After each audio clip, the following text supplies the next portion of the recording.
Hi everyone, my name's Peebiggy, but you lovely people are more than welcome to call me Peebs. No, we're not doing the normal intro today.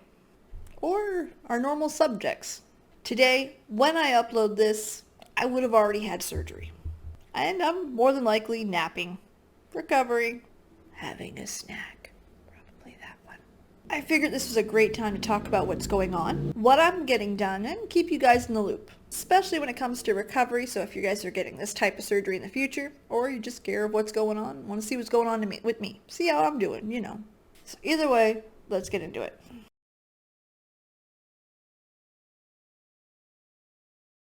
I don't know is the short answer.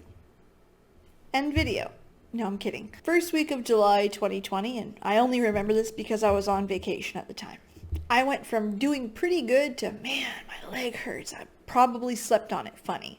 I couldn't sit comfortably. I just wasn't having a good day. Less than a week from that went from to what the fuck pain. 10 out of 10 shooting pain. I've given birth. This is a 10. Birth is a 9. Pain. I called the clinic crying. They told me, rush in, emergency. I need to get tested for DVT. That's the blood clot in the leg. It is deadly. It is dangerous. You need to move. So I go straight to the ER. At the ER, pretty simple stuff. They give me the meds for it. They say, hey, listen, come back in the morning. We will test with an ultrasound, but you have the meds, so you'll be okay, regardless of the outcome. Cool. The test results do come back negative. But sadly, my troubles only started there.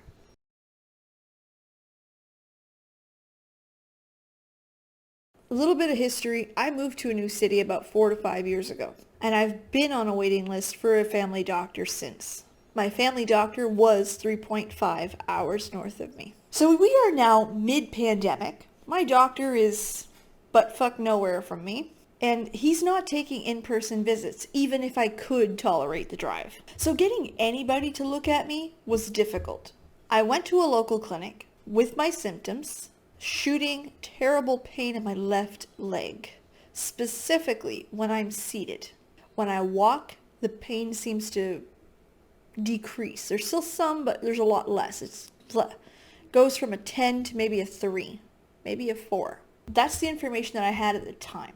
So knowing that and having a negative ultrasound of the veins in my leg, they diagnosed me with painful varicose and I needed to lose some weight. This visit was less than 3 minutes, and it ended with a prescription for a $110 pair of socks. Told me to come back in a month or so if it doesn't get better. Today I know that the key piece of information there was the negative ultrasound. That should have ruled out those varicose vein issues immediately. The second piece of information that should have red flag, seated pain. Pain when seated. If the doctor would have spent an extra 2 minutes with me, would have put my hands on my leg and moved it around a little, it would have prevented the next 9 months. Today I know that. Back then I didn't. I left with my prescription, a very bruised ego, because obviously my weight must be my issue, right? But they're the professionals. I'm not. I changed a lot of things in my life. I moved my desk from a sitting to a standing because I was in too much pain to sit. I spent many sleepless nights over the next month or two. And finally, I lose my patience and I go back to the clinic. I see a second doctor. Now, the second doctor followed the advice from the first and the diagnosis from the first. He didn't double check and told me to maintain the treatment and come back in a few months. I know. I go back a month or so later. We're now in November. This is now end of November, started in July, November. They tell me, wow, it must not be helping. Okay, well, you must have neuropathy from diabetes due to your weight, right? So I got blood work. Remember I told you I had a family doctor 3.5 hours away? After he was getting all these tests and stuff and results, he finally called me and he said, what in the hell's going on? I have a 20-minute conversation with the man, which I'm not going to lie, that 20 minutes is more time spent than with the last 3 visits at the clinic combined. He told me that he couldn't be sure of what was going on since he can't see me and that I couldn't tolerate a 3.5-hour drive. But it had to be muscular or something else, and he wasn't sure, and he was very upfront and honest about it. He told me to go to physio. He wrote me a prescription for it, and that he'd make a few calls to see if he couldn't get me a family doctor in the city. My family doctor was a good guy, just saying. End of December, I see the physiotherapist. And listen, credit where credit is due. This man took time with me, listened to me. To be fair, in Canada, the other doctors were free. This one was a paid service. My insurance paid for it, but still.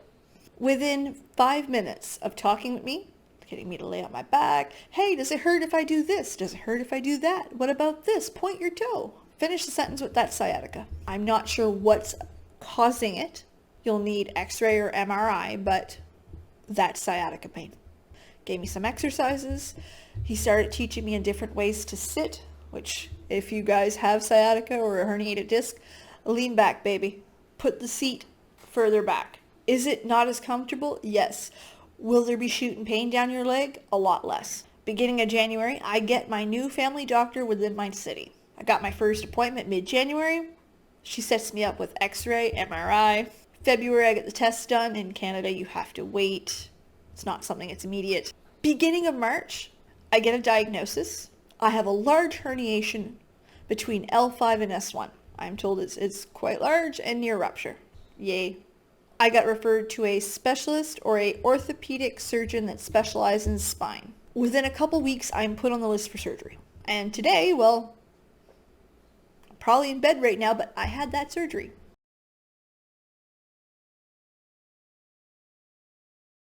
What went wrong? The pandemic didn't help my situation, let's be real. Seeing a professional was difficult. But that's kind of where it ended there. The biggest problem is the pain, and my current situation was blamed on my weight. I'm aware that women tend to be not mistreated, but misdiagnosed because we're not listened to. And I'm also aware that there's the same thing happens to people who are overweight. And I don't know about you guys, but it ain't no secret. I'm a full-figured lady. And I get that. I'm aware of it. But I certainly did not need to be discriminated based on it. And the next issue is, in fact, the clinic system. In Canada, clinics are mostly used for people that either A, don't have a family doctor or are waiting for one, B, non-urgent care, so you need something tonight, you got an infection, whatever the case may be, get it done.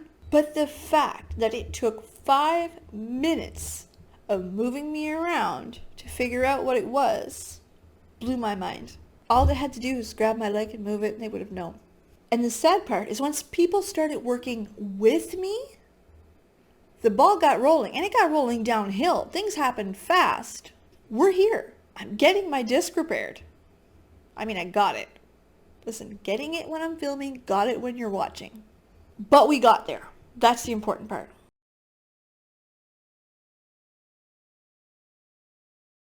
There's a few things that I've learned, and this is one of the reasons why I'm making this video. I want you guys to not go through this. First things first, advocate for yourself. Stand your ground. If you're getting the, well, you need to lose weight, start asking what your weight has anything to do with the diagnosis.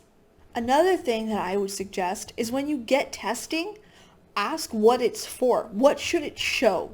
A quick Google search later would have shown me that a negative test on the ultrasound meant there was nothing wrong with my veins. Finally, if you're in pain and it doesn't seem like anyone's helping you, try a different clinic. There are other clinics in the city. Or, let's be real here, an hour drive to another city would have probably saved me months of pain. I should not have gone months of following advice and having to fight to be tested and looked at. This one's a bonus one that I didn't mention in the story previously. My first set of meds that I went through were not so great for me. That happens. It's nobody's fault. But you don't have to accept it. At the beginning, I felt that this medication takes away my pain, so all the side effects, I should just learn to accept. No, you don't. You don't need to do shit. Call your doctor. Tell them, straight up, hey, I don't like these side effects. I don't think they jive with me. Is there any other option?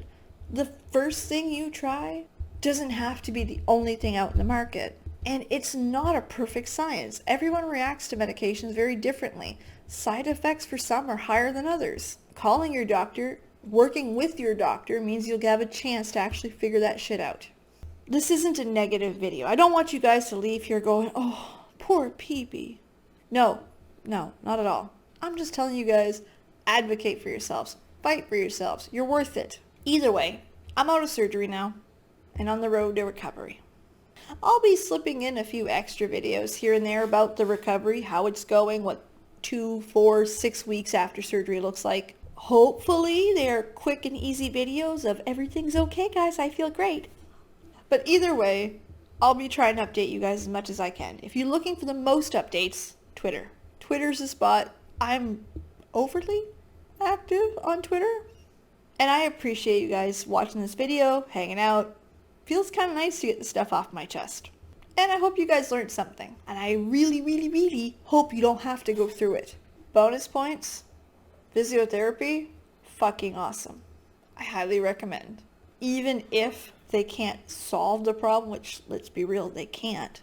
I have to give every bit of credit to actually be able to sit in a chair again and be okay. And do I get rough days? Yes. But at least I have the techniques to relax and ease up the pain, thanks to my physiotherapist. Thank you.